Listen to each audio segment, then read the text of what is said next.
Excel का तीसरा part. तो चलिए स्टार्ट करते हैं। तो सबसे पहले जाएंगे विंडो के साथ आप क्लिक करेंगे, उसके बाद एक्सेल लिखेंगे। एक्सेल लिखने के बाद हम एक्सेल को ओपन कर लेंगे। तो एक्सेल को ओपन करने का कई मेथड है, तो हम किसी भी प्रकार से ओपन कर सकते हैं। तो उसके आगे तो फिर चलिए स्टार्ट करते हैं। सबसे पहले आप जैसे मान लीजिए हम होम टाइप का क्लिप बोर्ड बताएंगे। तो जैसे मान लीजिए हम कोई नंबर लेते हैं। नंबर लेने के बाद अब हमको याद करना है कट।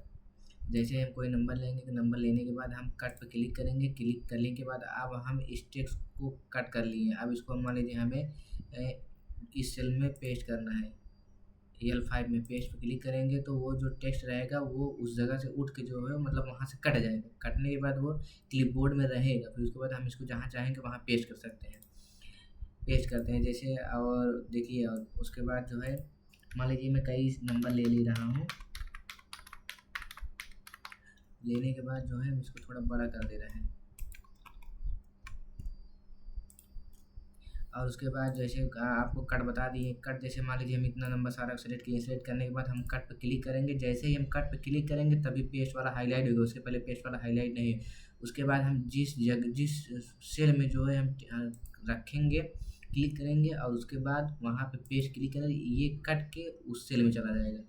और जैसे मान लीजिए हम किसी भी टेक्स्ट को जो है सिलेक्ट करेंगे। सिलेक्ट करने के बाद सेलेक्ट किए, जैसे मान लीजिए 56 और 58 को सिलेक्ट किए। सिलेक्ट करने के बाद हम इसको कॉपी करेंगे। कॉपी पे जैसे ही क्लिक किए, कॉपी करने के बाद हम इस 56 और 58 को चाहे जितनी बार हम इसको, कोई लिमिट नहीं है, इसको चाहे जितनी बार हम पेस्ट करें, जहाँ मन के वहाँ पेस्ट कर सकते हैं। जितनी बार हम पेस्ट करना चाहेंगे उतनी बार इसको हम पेस्ट कर सकते हैं। तो कट में किसी भी वर्ड को, अक्षर को, टेक्स्ट को हम जो है टेक्स्ट को सिलेक्ट करके कट करेंगे। कट करने के बाद उसको कहीं भी पेस्ट कर देंगे, वो वहाँ से कट जाएगा हमेशा के लिए। वहाँ पे उस नहीं रहेगा, वो क्लिपबोर्ड में सेव हो जाएगा। फिर उसको हम जहाँ पे भी रखना चाहेंगे रख लेंगे। और उसके बाद जो है आपको और फॉर्मेट पेंटर आगे कट हो गया, कॉपी हो गया, पेस्ट हो गया। तो अब देखिए फॉर्मेट पेंटर पे जैसे मान लीजिए हम लिखे हैं फॉर्मेट पेंटर पे हम लिख दिए हैं साहिल। साहिल लिखने के बाद अब इसकी जो है हम कलर को जो है बोल्ड कर देते हैं। बोल्ड करने के बाद इसकी साइज़ को हम बढ़ा देते हैं। साहिल की साइज़ को हम बड़ा कर देते हैं। इसको जो है हम थोड़ा चेंज कर देते हैं। चेंज करने के बाद जैसे मान लीजिए हमें सेल की हाइट को, जैसे मान लीजिए हम साहिल लिखे हैं तो ये नहीं दिख रहा है, तो हम इसको यहाँ पे ऐसे क्लिक करेंगे। क्लिक करने के बाद इसको जैसे ही ऐसे क्लिक करेंगे इस तरह का सिंबल बन जाएगा। और उसके बाद यहाँ पे क्लिक कर देंगे।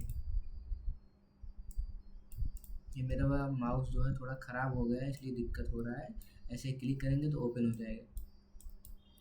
तो यहाँ पे जैसे साहिल लिखे, साहिल लिखने के बाद हम इसको साहिल के बैकग्राउंड कलर को चेंज कर दिए, टेक्स्ट कलर को चेंज कर दिए, इसको अंडरलाइन कर दिए, फिर इसको इटैलिक कर दिए, इसको बोल्ड कर दिए। अब मान लीजिए हमें यही वाला सेम फॉर्मेट इस नंबर पे चाहिए। हमें फ़ॉन्ट का यूज़ ना करना पड़े, ना फ़ॉन्ट का मतलब यूज़, हमको सेम यही फॉर्मेट चाहिए इस नंबर पे। तो हम जैसे ही साहिल पे क्लिक करेंगे। क्लिक करने के बाद जो है हम फॉर्मेट पेंटर पे क्लिक करेंगे। फॉर्मेट पेंटर पे क्लिक करने के बाद हम 56 पे अप्लाई कर देंगे। सेम फॉर्मेट इसी पे अप्लाई हो जाएगा। तो इसी को बोलते हैं फॉर्मेट पेंटर।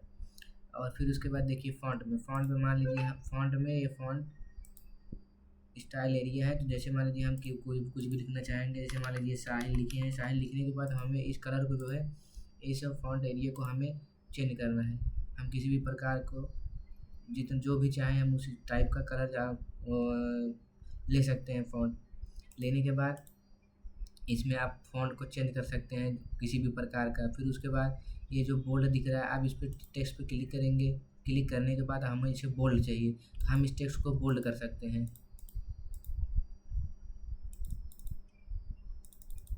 इटैलिक कर सकते हैं। अंडरलाइन, ये ऑलरेडी बोल्ड है इसलिए बोल्ड नहीं हो रहा है, तो इसको अंडरलाइन। अब इसकी साइज़ को बढ़ाना चाहें तो जैसे मान लीजिए 11 है, इसकी साइज़ 11 है। 11 से इसकी साइज़ को हमें 15, 16, 17 कर देंगे।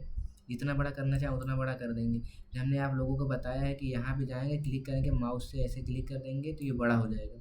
नहीं तो आप जैसे मान लीजिए ना कहीं, तो यहाँ पे जाइए और डबल क्लिक कर दीजिए, बड़ा हो जाएगा। अपने हिसाब से एडजस्ट कर लेंगे। फिर उसके बाद साहिल हो गया। साहिल होने के बाद इसको ये जो छोटा है बड़ा है दिया हुआ है, बड़ा है से जो है टेक्स्ट की साइज़ को बड़ा होते चला जाएगा। छोटा है से साइज़ की टेक्स्ट की साइज़ हो छोटा होते हुए चली जाएगी और जो होती हुई चली जाएगी। और उसके बाद जो है ये टेक्स्ट कलर है।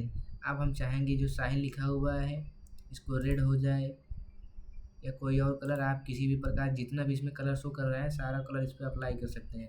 और इसके अलावा जो मोर कलर पे लिखा हुआ है मोर कलर पे क्लिक करेंगे, इसको अपने हिसाब से कलर बना सकते हैं, इसको अपने हिसाब से एडजस्ट कर सकते हैं। और फिर मान लीजिए हमें उसी फॉर्मेट में लाना होगा तो कलर ब्लैक में, तो आप जाएंगे यहाँ पे ब्लैक कर देंगे, नहीं ब्लैक करने के बाद जो है मेरा अपना कलर ब्लैक में आ जाएगा।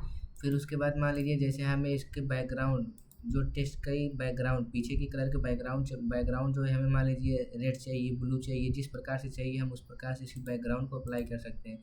जो बड़ा ए लिखा हुआ है इसमें केवल टेक्स्ट की कलर को चेंज होता है, और जो ये फॉर्मेट की तरह पेंट की तरह डब्बा बना हुआ है इसमें जो है बैकग्राउंड की कलर को जितना एरिया हम सेलेक्ट करेंगे, जितनी सेल सेलेक्ट करेंगे सारी सेल में हम जो है कलर को अप्लाई कर सकते हैं।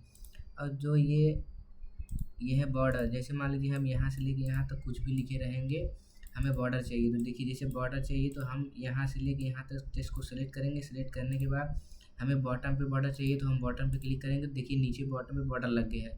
मान लीजिए हम इस सेल में सेलेक्ट करते हैं, सेलेक्ट करने के बाद जैसे मुझे बॉटम पे चाहिए बॉर्डर तो बॉटम पे लग गया। इस सेल के बॉटम पे जहाँ तक सेलेक्ट करेंगे वहाँ तक, जैसे मान लीजिए हम कई 7-8 सेल 5 सेल ले लिए हैं तो हमें आप टॉप पे चाहिए तो उस जितना हम सेट कर रहेंगे सभी सेल के टॉप पे बॉर्डर लग जाएगा। देखिए अब मान लीजिए हम जैसे एक सेल बनाए, यहाँ पे हम चारों तरफ लेना चाहते हैं ऑल बॉर्डर, आउटसाइड बॉर्डर ले रहे हैं।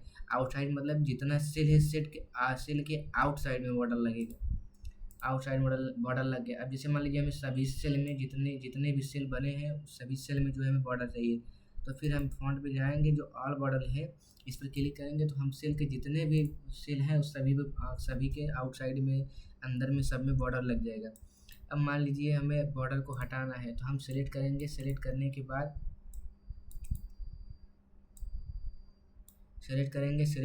बाद जो है हम बॉर्डर पर क्लिक करेंगे, फिर जाएंगे यहाँ हम नो बॉर्डर पर क्लिक कर देंगे, बॉर्डर हट जाएगा। तो चलिए वीडियो को ज़्यादा लंबा ना करते हुए तो अब आगे अगले नेक्स्ट वीडियो में बताएंगे, तब तक के लिए धन्यवाद।